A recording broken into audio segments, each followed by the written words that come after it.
ভাই পরে যাও ব্লাস্ট হলে বুঝবা।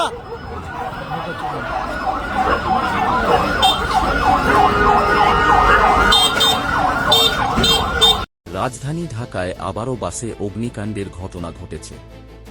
আজ মঙ্গলবার 11 নভেম্বর সন্ধ্যায় সূত্রাপুর এলাকায় মালঞ্চ পরিবহনের একটি বাসে আগুন লেগে যায়।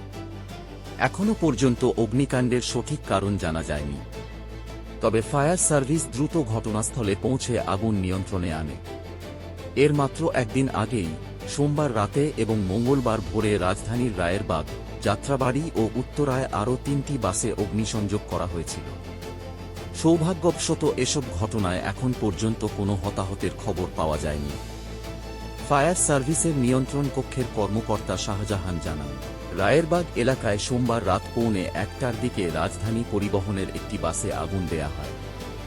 এরপর রাত 2টার কিছু পর যাত্রাবাড়িতে রাইদা পরিবহনের একটি বাসে আগুন লাগানো হয়। ভোর 4টার দিকে উত্তরার জনপথ মোড়ে আরও একটি বাসে আগুন দেয়া হয় বলে তিনি জানান। ফায়ার সার্ভিস জানায় সবগুলো বাসই পার্কিং অবস্থায় ছিল।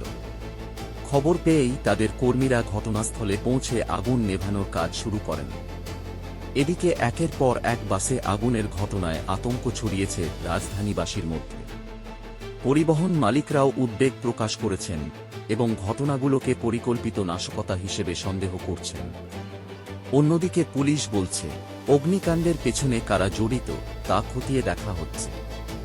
ঘটনাস্থলের আশপাশের সিসিটিভি ফুটেজ সংগ্রহ করে তদন্ত শুরু হয়েছে।